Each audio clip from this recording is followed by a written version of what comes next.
These are 20 knitting patterns that I don't find boring.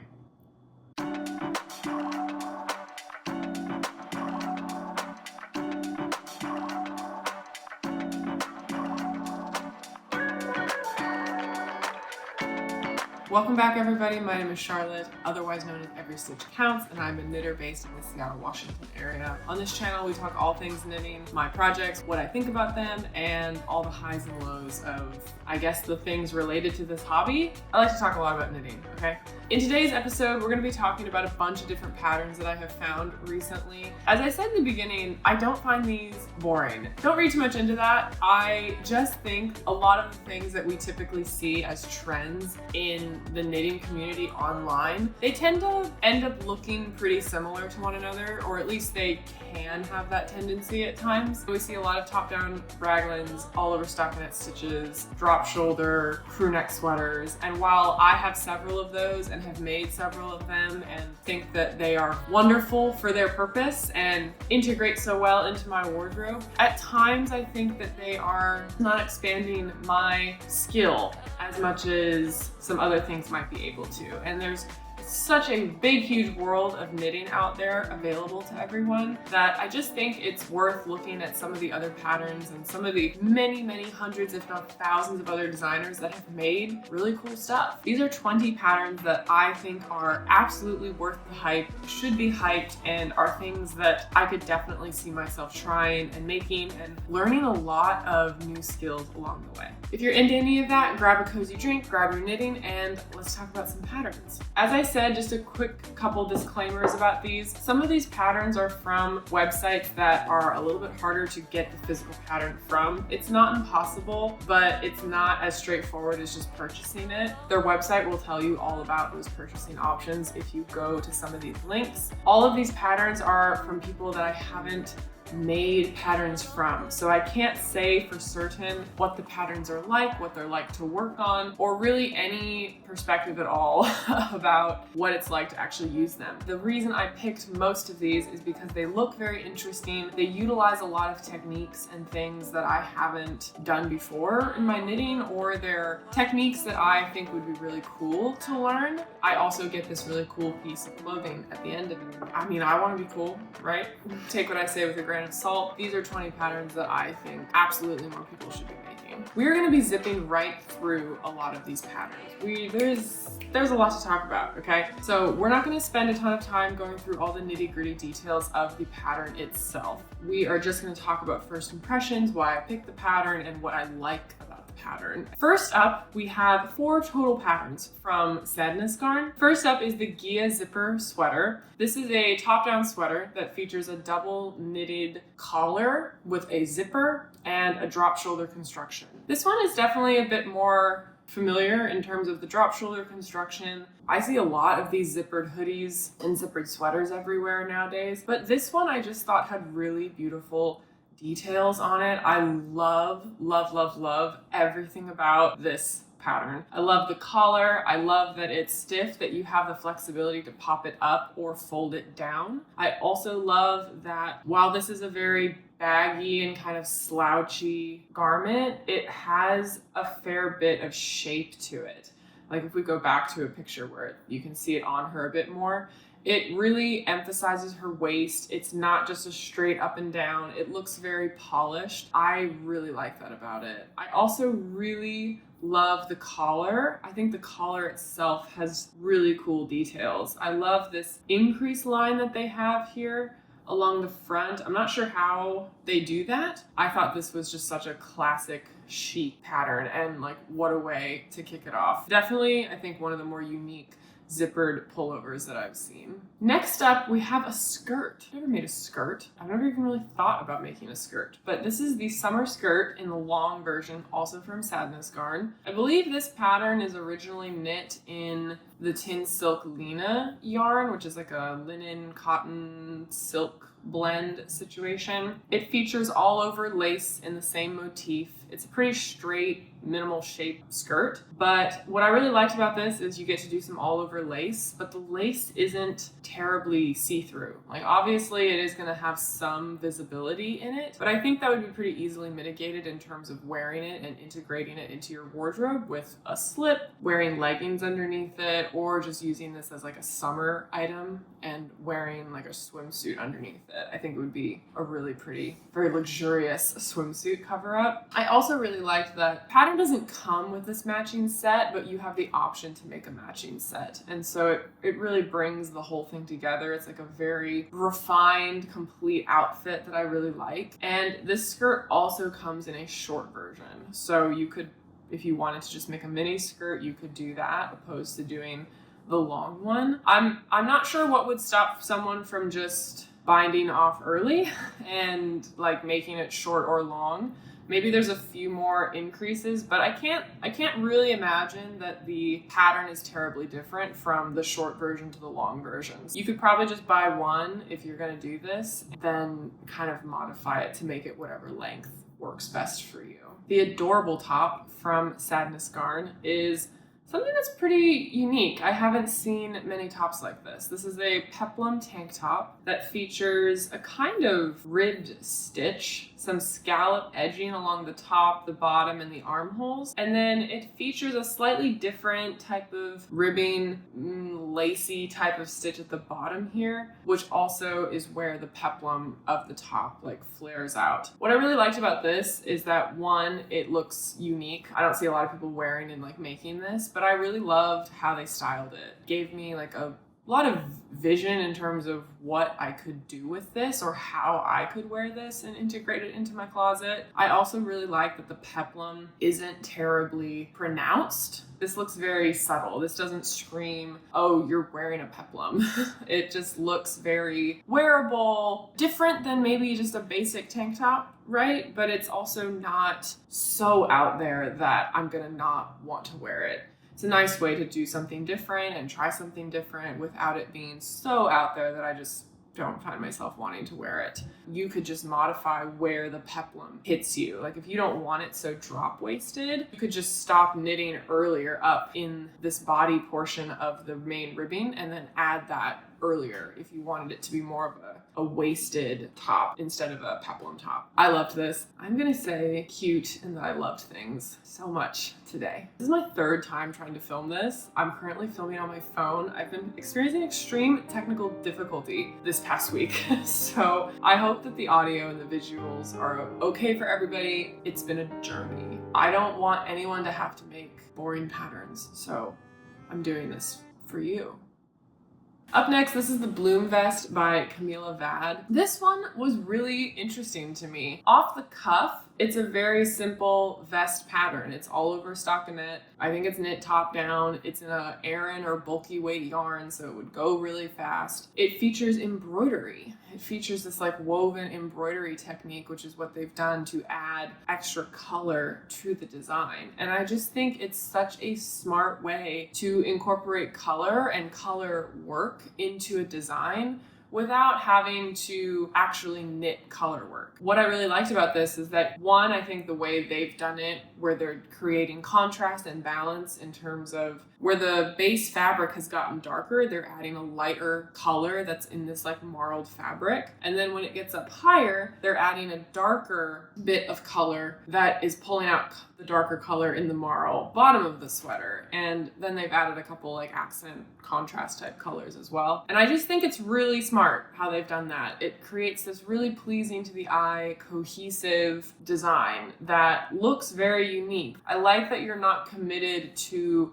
the color work unless you really like it. You know, you could try some of this embroidery, you could try it in a bunch of different colors, and if you didn't end up liking it, you could just pull the embroidery out and keep it as a plain vest, or you could play around with the color that you're adding until you're happy with it. And I thought some of the projects were really interesting too, like not necessarily seeing any that are like my colors, but I can understand the vision. I can see the potential. I liked a lot about it. Like I really liked this green one. It was just something I'd never seen before and I thought was really cool. So you should make it. Right along the vest theme. This next designer is one that I am so happy I found. She's not got a ton of designs on Ravelry, but she's a Korean designer. This is designed by Sedna Yang, and it's the Bitsalmoon Aran vest. And this vest I thought was so beautiful. This was only released last year, so a fairly new pattern. And I just thought it was very beautiful and very different, even though it's all over cables, like very different than a lot of the cable designs and vests that I see getting released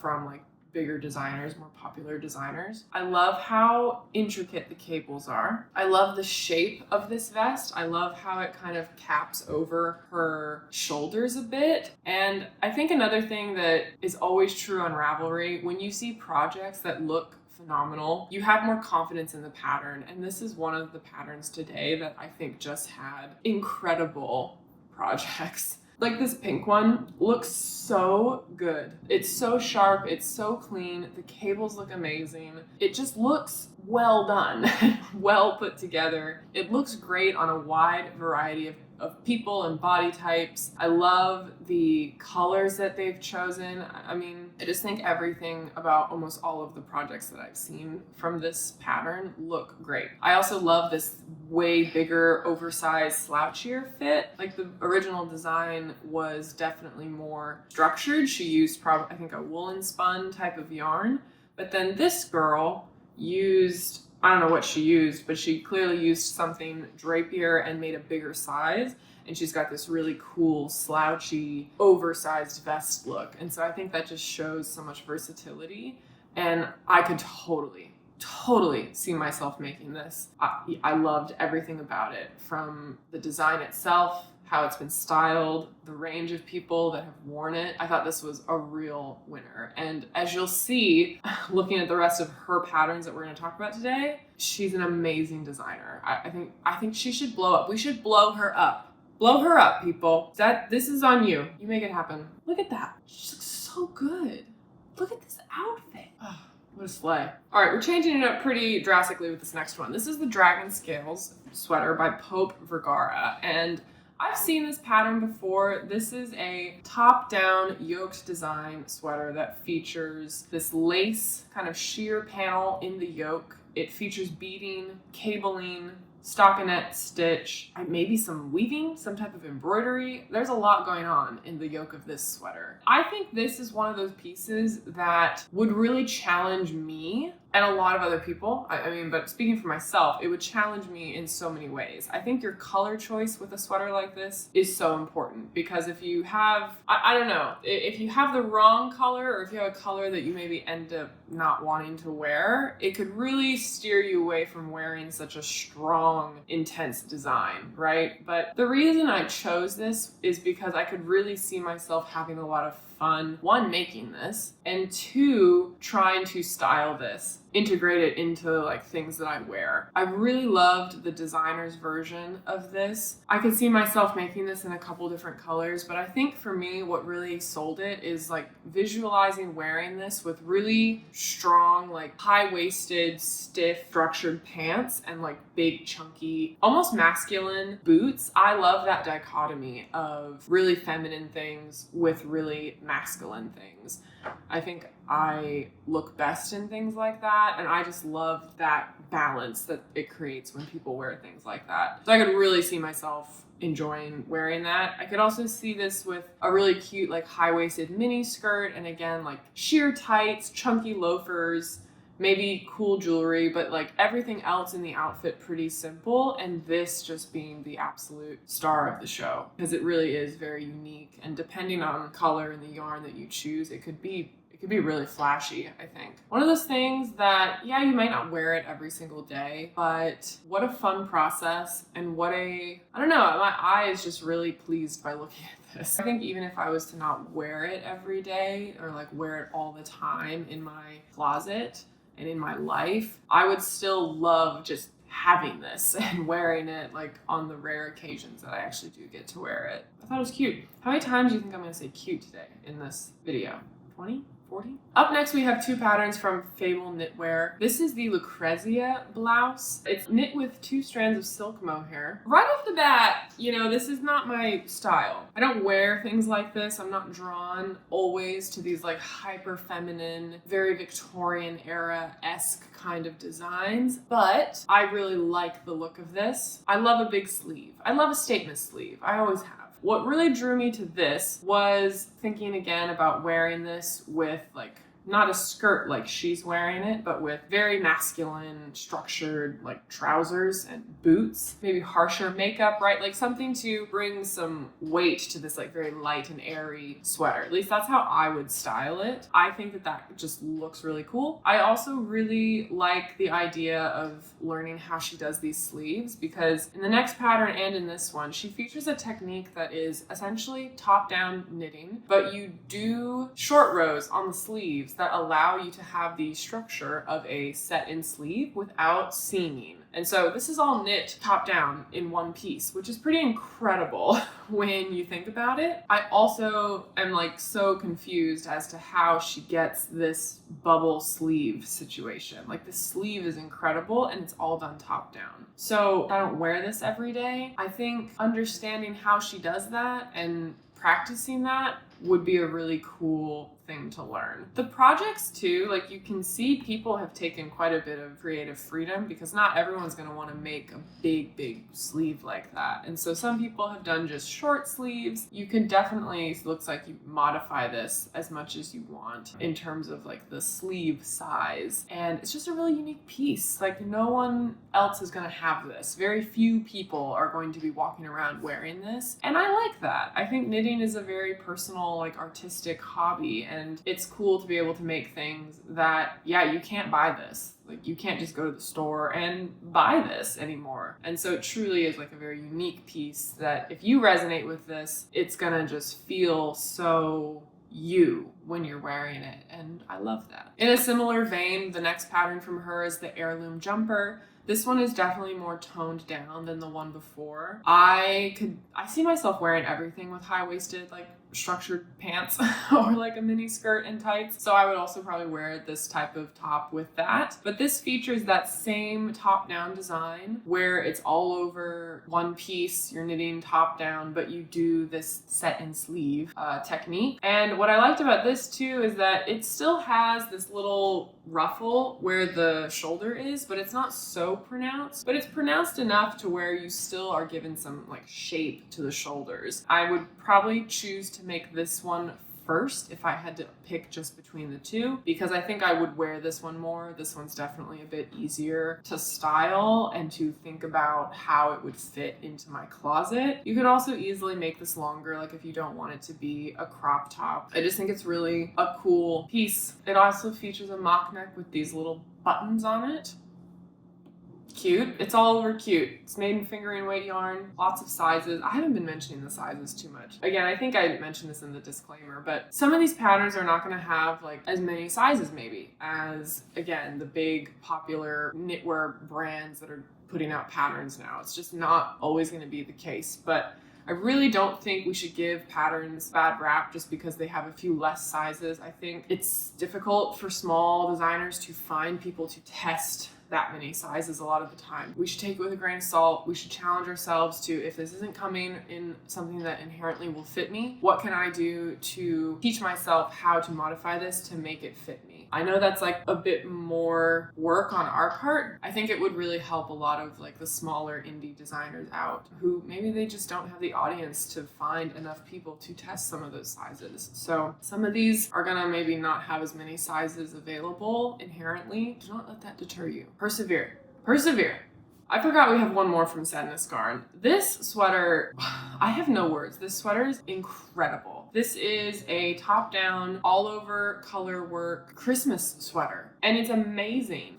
If you don't automatically think this sweater is amazing, I don't know what to tell you. I don't know what to say about it to convince you otherwise, because I feel like you should just get it. I think the motifs on this are amazing. I think they are Christmas, but also not like tacky Christmas. Like, this is amazing. This is a piece of artwork. I think even from far away, like, you could incorporate some slightly different colors into this, like maybe a little bit of blue where the flowers are, and have it not be so overtly Christmas. But I think even in the colors that they've chosen, this is incredible. I love this. I love how they've styled it. It's exactly how I would want to wear it. Who is this beautiful woman wearing this? Like, these outfits she's in are amazing. You get it, right? I don't know what else to say about this. Like, this is also a free pattern on Sanskar. Like, you can download this. I've already downloaded it. It's in my library. And yeah, it's a minimal-esque pattern in that it's mostly charts. But if you think about it, it's just following the chart, and you're just doing increases where the raglan is. And so, you know, it's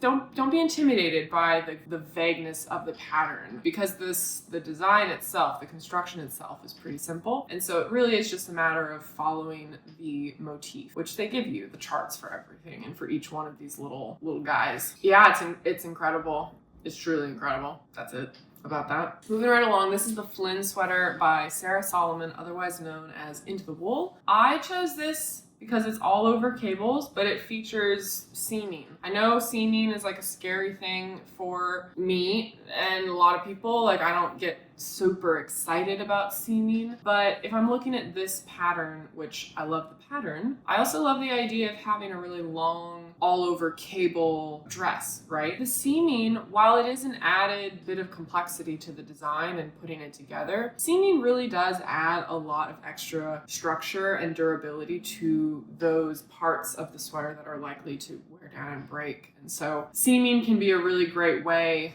to add structure to a garment, to add shape to the shoulders of a garment. And I think it's a valuable skill to learn, because at least for me, I think that a lot of older patterns would open up to me if I was more confident making pieces of fabric and then sewing them together. This is where things like gauge and really understanding the math of knitting like comes into play.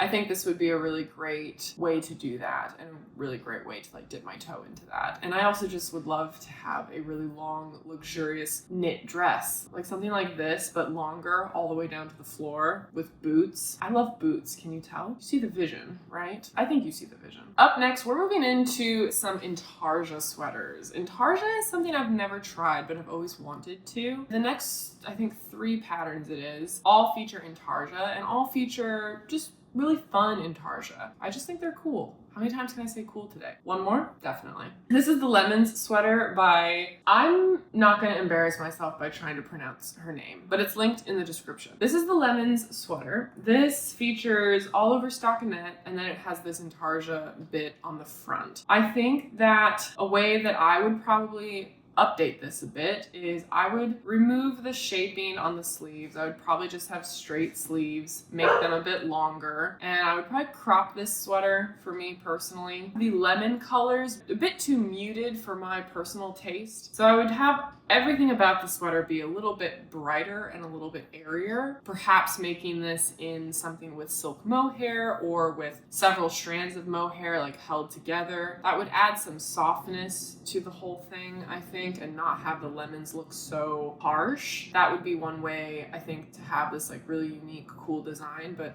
have it be a bit more wearable. Some of the projects have kind of done this. Like this one here, she made definitely brighter colors, had a brighter green put in there, which I really liked. Everything's a bit longer on her. This one, lighter, brighter green. She did a dark background. This one I really liked because of the blue. Blue, green, and yellow are all kind of complementary to one another. So I really liked this. It's a great kid sweater too. She's like a young girl. I just thought this was really cute. Really fun way to learn intarsia. Doesn't look like it would be too difficult because the blocks of color are so big. Keeping with the intarsia theme, we have another design from Sedna Yang. This is the Camellia Garden sweater. This is incredible. I don't think, like, with the Christmas sweater, like, do I need to say any more about this is amazing. I love the color she's chosen. I think she just looks beautiful. But this is a top-down yoke design featuring these kind of illustrated camellia flowers and leaves and petals. It's a mid-weight yarn that she's used to make this. It's so beautiful. There's another, I forget who makes it, but there's another Intarsia flower sweater that's very popular right now. This is also just very, very cool. But I like the floral motif. I really like all the different color variations that you could do with this. You could easily make this more Christmassy. Similar to the lemon sweater, I think if it were me, what I would really enjoy doing would be picking a yarn base that's maybe a woolen spun white, and then having the florals be a bit raised by adding a silk mohair to them so they kind of stand out and create this like halo effect. I think that would be a really cool effect. And you could make flowers like any color you wanted. It's just such a cool pattern, super unique. Intarsia kind of scares me, to be honest, but it's one of those things that I really want to learn. Keeping with the Intarsia theme, this is the Blue Lagoon Flowers vest. This is by Dario Tubiana, and this is a sport weight vest that features Intarsia. It is knit in the flat, I believe, and then seamed together. There's Intarsia work on the front and on the back. You could easily forego the Intarsia on the back and easily like change the colors to be whatever you want on the front. I really liked this because of the illustrative nature of the flowers. I think this looks very 60s, like mod 60s, 70s, which I personally am a really big fan of that. A lot of the projects looked really good too. There weren't many, obviously, it's just not a super popular pattern, but the ones that are out there look good. I don't know if they just picked the same yarn or if this was maybe sold as a kit, but a lot of them seem to have the exact same color theme going on as the woman in the design photo. The fit looks great on all these people too, which again is what I'm looking for when I look at sweater projects. I think for me, you know, I would swap out some of these colors a bit, but beyond that, I thought this was just a really cool find. Up next is another vest that is very, very cool. This is the U pattern. This vest is really interesting. It features, I forget what stitch this is called, but it's like the herringbone stitch maybe? It looks woven. This doesn't look knit to me. It looks like a woven piece of fabric, and I think it is so cool. They have this main color in the collar and the hem, and then how they've gotten the color on the body is they've added two different colors of, I believe, silk mohair, and they're holding that together, and that's what's creating the fabric of the main chunk of the sweater. I think it's a really cool way to do color work. Like, you're doing a really cool colored sweater, but it's not your traditional color work way of doing that. It looks very modern, very thick, and just cozy. The projects looked great. I just thought this was super unique. I truly had never seen anything like this. I've seen a cowl, like I've made a cowl scarf with this type of stitch, but I've never seen clothing made in it. And I can imagine this would be really warm because of how thick it is. And if I remember correctly, that herringbone stitch is very thick. It ends up being like a very stiff, heavy material. And that could be really nice. Like, what a cool way if you made it really oversized to have it be like an outerwear piece of clothing. All right, we're in the home stretch, people. Hang tough. Back on the Intarsia game, this is Stacked Boxes by Cafe Facet. This was published in Vogue Knitting in the fall of 2022. It's featuring Rowan felted tweed. It's in DK weight, ton of different sizes. This is an all over Intarsia jacket. So cool. This would be such a challenge in terms of your color choices. Having colors that look cohesive together but don't look muddy or not clean. I really like this look. I think these colors would be a bit too dark for my personal taste, so it would be such a fun challenge to put all those different colors together and then Intarsia them together. I just thought this was such a cool sweater, and what a testament of like color and color theory and balance. Just a really cool design. All the projects look really good too. A lot of them have chosen similar colors. They tell you exactly what colors are in the original pattern, so you could just buy those if you want to like be certain that it's gonna look like this. I thought it was just such a cool sweater, and you could definitely elect to do some things differently. Like, if you didn't want this collar to have stripes, you could just forego the stripes. You could make it, you know, all one color. You could really do whatever you wanted with that. I thought this would be really pretty in colors that have very low contrast and are all kind of in the same family. So say you wanted to do pink, you would have all different hues of pink in this sweater, or brown or gray or whatever color you're gonna pick. That's probably more what I would be drawn to do. I think just because it works in my brain a bit more, it would be a bit easier to put the colors together if they're all already in the same color family. But like, it looks intense. Like, look at this. Look at all these different small skeins that she's created to like create this intarsia. I just think it would be so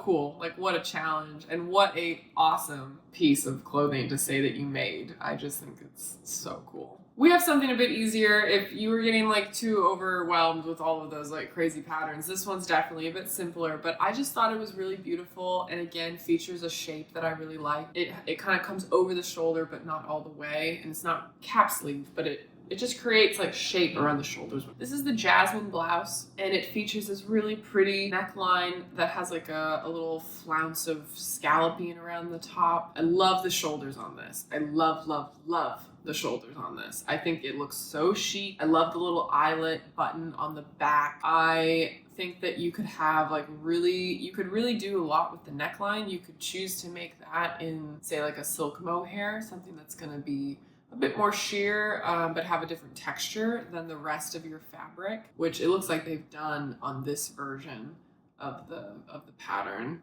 And this is just so feminine, so girly, but yet pretty simple, and not something, again, that I see all the time. Like, I don't see this shape often. This is one of those ones that has a more limited amount of sizes, but I don't think we should let that be the case. I think we should take it as an opportunity to challenge ourselves and figure out how to make it fit us, because I think this is a beautiful design, and it's a shame that it's not more popular. All right, we're getting into the last four, which are my favorite. I think they're awesome. But they're out there, actually from the same design as the Jasmine blouse, but this is the polar bear cape. It has matching gloves, okay? This sweater, it's not even a sweater, it's a cape. This is amazing. I think this is like the epitome of just creative, cool. I want to wear this. Look at this. You could do so much with this. What a cool way to make a sweater, but it's a cape, it's a poncho. What even is this? It's cool is what it is, and it has matching gloves. I don't see stuff like this. I don't see people making and wearing stuff like this. And obviously, like, this isn't going to be for everybody. It should be. This is just so cool. I think this is such a fun way to do cables. It's such a cool way to have a sweater, but you're not making a whole sweater. Like, it really is technically probably a bit more simple to make than a sweater itself. I love that the collar can pop down. I love that it has these cape buttons on it. You could probably even just add your own variation of those buttons. Like, if you didn't want these kind of leather clasps, you could probably find a tutorial online about like how to add a buttonhole, and then you can just add your own buttons if you didn't want this type of look. I kind of like this look though. I just loved everything about this. I thought it was so cool. There's only 2 sizes, but this would be one that, because it's a cape, it would be really easy to like size it up with just a bigger yarn or bigger needles and make it fit a bit better if you need a bigger size. This next one's crazy. I don't know if y'all are ready. I was so excited when I found this. This is the Pine Poncho by Marie Wallen. Need I say more? What a queen. It's a wrap poncho situation. It features all over Fair Isle color work. It is knit up in DK. The yarn she uses is Rowan felted tweed, so very accessible. There's only one size available. The fit of it is like, it's essentially 3 triangles. So it has a big triangle on the back, and then it has these 2 panels that come over the front like you see here on this woman's version. I think this is so cool. You could do, I think, what do I even have to say about this? I love how Marie has styled it in her like cover photo with it like thrown over the front of her, because it really does have that poncho cape look to it. What a investment project. What a long-term project. Like, this is not going to be something that you just chuck on your needles and finish in 3 weeks. What a cool challenge in terms of like color theory, putting colors together. What an amazingly unique piece to have in your closet. I personally could see myself wearing and styling this. Not like this, maybe for me, but definitely if I was to choose different colors that are more my colors, and then wearing this like with, again, like really contrasting kind of aesthetics. So like big chunky loafers and sheer tights and a skirt or pants, just getting all like wrapped up in that. I think it's such a unique statement. And that to me is like what style and clothing is all about. Like there's a time and place to just have utility to them. But I also, like, even if I only got to wear it twice, I feel like I would really like enjoy wearing that. Just such a cool find. I'm so happy that this exists in the world, and that I can make that at some point if I wanted to. All right, we're down to the last two. They're similar but different. They are from none other than the Sedna Yang. This doesn't even look like knitwear to me. Like, we've reached the point of these patterns where I'm just like, I didn't even know you could make things like this in knitwear. I think these next two are so beautiful. This is a Tartan Baeja. A Baeja, as far as I can tell, is a traditional Korean garment.